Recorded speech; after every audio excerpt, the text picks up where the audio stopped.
ये एक जेट उन्होंने किसी ने चेंज किया हुआ है, एक इसका जेन्युइन ही है, बड़े वाला जेट जेन्युइन है। 170 है और दूसरा दोनों बुश बहुत लूज़ हैं और बटरफ्लाई भी हल्की सी लूज़ है। एक जेट जेन्युइन ही है इसका और एक हमने 92.5 का इसका नया फिटिंग कर दिया है। अब ये दोनों जेट के नंबर जो कंपनी नंबर होते हैं वही हैं और ये है इसका वैक्यूम बड़ी बटरफ्लाई का। तो 8-10 पे आपने टैबलेट करने हैं इसके। अस्सलाम वालेकुम, मैं हूं मोहम्मद खलील कादरी, फैसलाबाद पाकिस्तान से। दोस्तों उम्मीद है आप सब खैरियत से होंगे। ये सुजुकी मेहरान है, इसका कार्बोरेटर सर्विस करना है। इसकी माइलेज बहुत कम है, 1 लीटर में 8-10 किलोमीटर कर रही है। अभी हम इसका कार्बोरेटर खोल लिया है। कार्बोरेटर इसका बहुत मिट्टी से भरा हुआ है, तो अभी हम इसकी फुल सर्विस करेंगे और इसकी बटरफ्लाई चेक करते हैं, इसके जेट चेक करते हैं और इसकी मुकम्मल ट्यूनिंग करेंगे, टैबलेट करेंगे, इसका पॉइंट देखेंगे, प्लग भी देखते हैं किस तरह के हैं।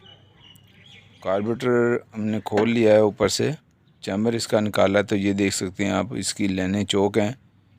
तो ये काफ़ी देर से कार्बोरेटर खुला है। जब इस तरह बहुत ज़्यादा देर के बाद कार्बोरेटर खुलता है तो ये इसकी लाइनें चौक हो जाती हैं। ये एक जेट उन्होंने किसी ने चेंज किया हुआ है, एक इसका जेन्युइन ही है, बड़े वाला जेट जेन्युइन है। 170 है और दूसरा जेट का नंबर नहीं ऊपर नज़र आ रहा है। ये बिल्कुल देसी सा जेट फिटिंग किया हुआ है, इसका भी सराख बड़ा है। ये एक जेट हम चेंज करेंगे, एक नंबर बिल्कुल जेन्युइन लगा हुआ है, वो सही है। बटरफ्लाई आप देख सकते हैं कि बड़ी बटरफ्लाई इसकी बिल्कुल बंद है, वो इस्तेमाल ही नहीं होती। तो उसका भी वैक्यूम चेक करते हैं। और बटरफ्लाई जो है, इसके दोनों बुश बहुत लूज़ हैं और बटरफ्लाई भी हल्की सी लूज़ है, लेकिन जब बुश लगेंगे तो बटरफ्लाई भी न्यू लगेगी और बड़ी बटरफ्लाई की इसी तरह सर्विस हो जाएगी। वो ज़्यादातर ख़राब नहीं निकलती, छोटी ही ज़्यादा चलती है। ये बुश देख सकते हैं, ये लूज़ हैं। ये बटरफ्लाई न्यू फिटिंग हो गई है और अभी हम सर्विस करनी शुरू करते हैं इसकी। कार्बोरेटर की अच्छे से सर्विस होगी, पेट्रोल से पहले हम सर्विस करते हैं और फिर बाद में कार्बोरेटर स्प्रे से करते हैं। ये आप देख सकते हैं कि छोटी बटरफ्लाई इसकी न्यू फिटिंग हो गई है और बड़ी की वैसे ही सर्विस करके उसको चालू कर दिया है। और इसकी जो वैक्यूम है वो ख़राब था, वो वैक्यूम हम न्यू लेके आए हैं। बड़ी बटरफ्लाई का वैक्यूम के साथ काम करती है, तो वैक्यूम इसका काम नहीं कर रहा था, वो ख़राब था। और इसका एक वैक्यूम जो डिस्ट्रीब्यूटर के साथ होता है वो वैक्यूम भी इसका काम नहीं कर रहा। तो ये दोनों वैक्यूम हम लेके आए हैं, ये चेंज हो गए और इसकी अच्छी सर्विस करके इसके टैबलेट करेंगे। वो भी मैं आपको दिखाता हूँ, टैबलेट भी होंगे इसके। और फिर इसकी फ़िटिंग करके हम इसको मुकम्मल करेंगे और इंशाअल्लाह ताला इसकी एवरेज जो है वो 17-18 की आराम से आएगी इसकी एवरेज।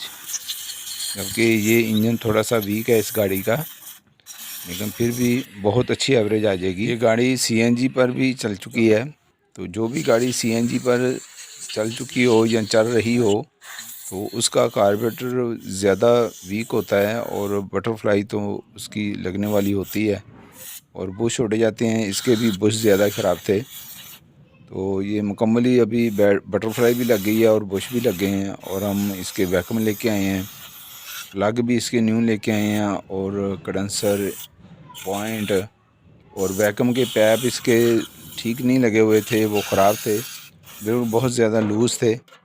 तो वैक्यूम के पैप जो हैं वो न्यू लगेंगे इसके सारे ही। वैक्यूम भी हम चालू कर देंगे और वैक्यूम के पैप भी न्यू लग जाएंगे। तो ये मुकम्मल कार्बोरेटर की सर्विस करके हर चीज़ इसकी करके देंगे और बहुत अच्छी इसकी एवरेज आ जाएगी। और इसकी सर्विस मुकम्मल हो गई है, अभी हम इसको खुश्क करके इसकी फ़िटिंग शुरू कर दी है। ये आप देख सकते हैं बेस इसकी फ़िटिंग हो रही है और बेस के जैन का ख़ास ख्याल रखना चाहिए। और इनके ऊपर प्लास्टिक की हड्डी होती है, इसके ऊपर चिपके हुए होते हैं जेन्युइन जैन, उनको नहीं ख़रीदना चाहिए, वो जेन्युइन ही रहने देने चाहिए। बहुत सारे मैं कार्बोरेटर खोलता हूँ तो जैन उन बाद में देसी फिटिंग करने पड़ते हैं। और ये आप देख सकते हैं कि रिंग जो है आपने चेंज करनी है। ये इलेक्ट्रिक स्लो जेट है, इसका भी चेंज करना है और जो स्लो जेट हैं दोनों तरफ लगे हुए हैं, एक इसके साथ ही एक दूसरी तरफ है, उनके भी रिंग चेंज करनी है। और ये जो मिक्सचर है इसका, इसकी नोज़ पॉलिश करनी है, बहुत अच्छे से पॉलिश कर देनी है, इसके ऊपर टक नहीं होना चाहिए। ये जेट आप देख सकते हैं, एक जेट जेन्युइन ही है इसका और एक हमने 92.5 का इसका नया फिटिंग कर दिया है। अब ये दोनों जेट के नंबर जो कंपनी नंबर होते हैं वही हैं, और कंपनी नंबर ही फिटिंग कर दिया करें जो भी दोस्त हमारे खोलते हैं कार्बोरेटर, तो इससे ही एवरेज बेहतर होती है। और फिटिंग मुकम्मल करने से पहले ये आप दे सकते हैं, ये छल्ला गोली होती है, ये इसमें आपने रख कर तो फिर इसका प्रेशर चेक करना है। ये लाजमी फ़िटिंग करनी है, तो इसका यहाँ पर शावर करेगी, जो आप एरो देख रहे हैं अंदर शावर होगा। इसको बॉल बेरिंग गोली भी कहते हैं। ये गोली लाजमी अंदर आपने रखनी है, तो इसी से ही इसका प्रेशर आएगा। और इस तरह आपने इसका न्यूट्रल वाल चेक करना है कि सही वैक्यूम कर रहा है, और इसको ऐसे वैक्यूम करना चाहिए, ऐसे ज़बान को चिपक जाना चाहिए वैक्यूम करके साथ, तो फिर ये ठीक है। अगर ये नहीं चिपक रही तो आपने न्यूट्रल वाल भी चेंज कर देना है। और ये जो जैन होता है, ये जेन्युइन अगर हो तो ज़्यादा बेहतर है, नहीं तो फिर दूसरा गत्ते वाला आपने न्यू फिटिंग करना है। जब भी खोलना है तो न्यू फिटिंग करना है। अगर जेन्युइन है तो फिर ये जेन्युइन ही रहने दे। और ये जेन्युइन जैन जो है ये बारीक सा सॉफ्ट सा रबड़ का होता है, और जो मोटी रबड़ का होता है वो देसी होता है, तो ज़्यादा बेहतर है। अगर वही हो तो जेन्युइन ही रहने दें, वो ज़्यादा बेहतर है। अगर ये फट जाए या हार्ड ज़्यादा हो जाए तो फिर आप न्यू जैन इसकी फ़िटिंग कर सकते हैं। तो ये कार्बोरेटर मुकम्मल हो चुका है, और ये है इसका वैक्यूम बड़ी बटरफ्लाई का। ये काबली नहीं मिला तो फिर हमने न्यू ले लिया है, और ये 1200 रुपये का है। हर पार्ट्स के वाले का अपना ही रेट होता है, कि ये 3-4 दुकानें घूमने के बाद मिला है, हर किसी के पास नहीं होता। तो फिर जिसके पास मिलता है वो जो उसके मुंह में आ गया वो ही पैसे होते हैं, जो उसने कह दिए। और ये वैक्यूम के पैप भी हम इसके सारे हमने नए लगा दिए हैं। और इसी तरह इसके टैबलेट अब हम करेंगे, तो टैबलेट इसके सारे अप डाउन हैं, मुख्तलिफ़ नंबर हैं टैबलेटों के, तो 8-10 पे आपने टैबलेट करने हैं इसके, और बिल्कुल परफेक्ट रखने हैं, लूज़ नहीं रखने, ज़्यादा टाइट नहीं रखने। बड़े आराम से गेज गुज़रनी चाहिए, इससे लूज़ नहीं होनी चाहिए या बहुत ज़्यादा टाइट नहीं होनी चाहिए। तो 8-10 का नंबर फिर 8-10 का ही रहता है, या लूज़ या टाइट कर देंगे तो फिर नंबर अप डाउन हो जाएगा। टैबलेट करने पे थोड़ा सा टाइम ज़रूर लग जाता है, लेकिन आप बहुत सुकून से करें इसको टैबलेट, और टैबलेट के करने से ही एवरेज का बहुत ज़्यादा फ़र्क पड़ जाता है।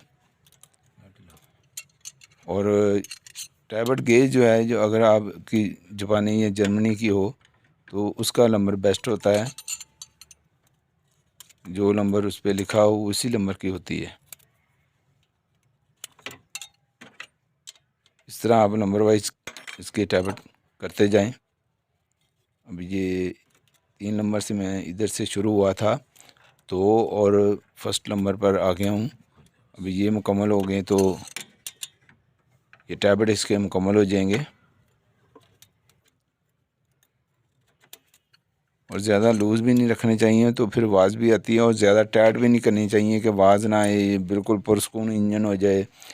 तो पुरसकून इंजन के लिए आपने टाइट नहीं करने, आपने नंबर का बस गौर रखना है, और नंबर के हिसाब से आप कर दें तो बिल्कुल परफेक्ट रहते हैं, कोई आवाज़ नहीं होती इसकी, और एवरेज भी बहुत बेहतर होती है, पिक भी बहुत अच्छा आता है। ये आप देख सकते हैं कि ये हम टाइमिंग कर रहे हैं इसका, डिस्ट्रीब्यूटर का टाइमिंग।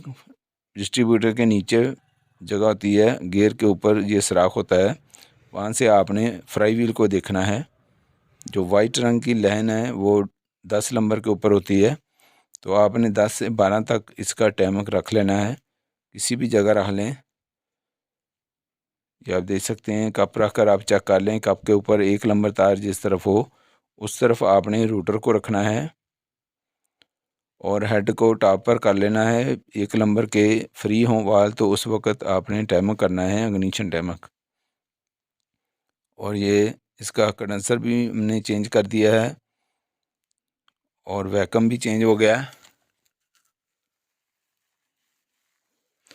और ये पॉइंट भी न्यू इसका फिटिंग हो रहा है, और पॉइंट इसमें कोरे वाला अगर आप फिटिंग करेंगे तो ज़्यादा बेहतर है, इसकी टिप ज़्यादा अच्छी होती है। ज़्यादा अच्छा चलता है। और इसमें जो ग्रीस आती है वो पॉइंट फिटिंग करने से पहले ही आप टिप के ऊपर लगा दें। और इसके 3 तरफ़ा ऊबड़ खाबड़ होती है, वहाँ पर आप लगा सकते हैं जहाँ पर पॉइंट काम करता है। और ये वैक्यूम के अंदर वाला लॉक डिस्ट्रीब्यूटर को अंदर से आपने चेक कर लेना है कि बिल्कुल ये काम कर रहा है, रवा है, तो फिर आपने वैक्यूम फिटिंग कर देना है और बाद में आपने पॉइंट फिटिंग करना है।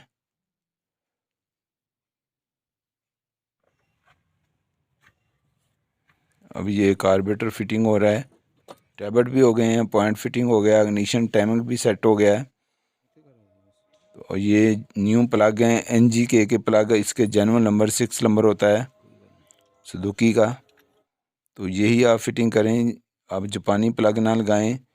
रेडियन जापान जो प्लग होते हैं उनसे एवरेज अच्छी नहीं आती, NGK के प्लग से ही आती है। जापानी प्लग लगाएं, 2 नंबर ना लगाएं, इसका गौर करें आप। ये TPP का पैप है जो मैनीफोन पर लगा होता है, ये बिल्कुल चौक था और इसको भी सर्विस करके हमने फिटिंग कर दी है। ये गार्ड के फ़िल्टर इस्तेमाल करें। दोस्तों, उम्मीद है आपको ये वीडियो पसंद आ रही होगी, तो चैनल को सब्सक्राइब करें, लाइक करें और शेयर करें। बेल आइकन के बटन को ऑन करके ऑल नोटिफिकेशन को ऑन कर दिया करें ताकि आने वाली वीडियो आप तक पहुंच सके। और आपका कोई भी कार के मतलब सवाल हो तो आप व्हाट्सएप पे मुझे कर सकते हैं। ये वैक्यूम दे सकते हैं, इस तरह आप फुल रेस दें तो वैक्यूम इसका काम कर रहेगा। ये 2 नंबर स्लैड इस तरह ही काम करती है। आप रेस जब देते हैं, गाड़ी इसी से ऊपर जाती है तो 2 नंबर स्लैड वैक्यूम की मदद से खुलती है और आप खड़ी गाड़ी को फुल रेस देकर चेक कर सकते हैं। ये आप देख सकते हैं मिक्सचर की सेटिंग में कर रहा हूँ, तो आपने गट्टू पेचकस से पहले इसको फुल मिलाना है, बहुत ज़ोर से टाइट नहीं करना। आराम से जब साथ मिल जाए तो गाड़ी वाइब्रेशन शुरू कर देती है, तो फिर आपने ऐसा ऐसा इसको खोलना शुरू करना है जहाँ पर गाड़ी का इंजन रेस हो जाए और वाइब्रेशन ख़त्म हो जाए, तो वहाँ पर आप इसको छोड़ दें। तकरीबन 2-2.5 जोड़ी पर जाके ये बिल्कुल सेट हो जाता है। और फिर डिस्ट्रीब्यूटर को भी आप चेक करें, इस तरह आप इसको, क्योंकि आपने टाइमिंग बिल्कुल सेट किया हो तो ये सेंटर में सेटिंग इसकी हो जाती है। तो फिर भी आप थोड़ा बहुत आगे पीछे करके आप देख सकते हैं, जहाँ पर इंजन बिल्कुल हल्का फुल्का हो जाए और रेस अच्छी उठाए, वहाँ पर आपने डिस्ट्रीब्यूटर को सेटिंग कर देना है। और फिर आप डिस्ट्रीब्यूटर को सेट करने के बाद एक दफ़ा दोबारा इसको चेक कर सकते हैं कि अगर और अच्छी सेटिंग हो सकती है तो आप और अच्छी सेटिंग कर लें इसकी। और यहाँ पर इस तरह सेटिंग हो जाए इसकी तो एवरेज बहुत अच्छी आती है, 17-18 की एवरेज मेहरान की आती है अगर आपने अच्छे तरीके से कार्बोरेटर सर्विस किया है और सही जेट नंबर इस्तेमाल किए हैं और 2 नंबर स्लैट इसकी चालू हो, वैक्यूम ठीक हो और इसी तरह फिर डिस्ट्रीब्यूटर का वैक्यूम काम करता हो तो प्लग सही इसको लगाएं। इसकी प्लग वायर भी बिल्कुल सही होनी चाहिए, गाड़ी में किसी किस्म की मिसिंग ना हो, तो पुरसुकून इंजन खड़ा हो अपनी जगह पर। और पीछे साइलेंसर भी आप चेक कर सकते हैं कि वहाँ पर फर की इसकी एयर जो है आती है पीछे साइलेंसर से, वो फर करके नहीं आनी चाहिए, बिल्कुल नीट क्लीन आनी चाहिए। तो आपका इंजन बिल्कुल ठीक होगा, कोई किस्म की मिसिंग नहीं होगी, तो एवरेज बहुत अच्छी आएगी। खड़ी गाड़ी की ही एवरेज का आइडिया हो सकता है, अगर आप काम अच्छे तरीके से करें तो आप खड़ी गाड़ी का ही आइडिया ले सकते हैं कि गाड़ी की एवरेज क्या होगी। तो दोस्तों, उम्मीद है कि आपको ये वीडियो पसंद आई होगी। तो ये काम मुकम्मल हो गया है, तो मिलते हैं नेक्स्ट वीडियो में। अल्लाह हाफिज़।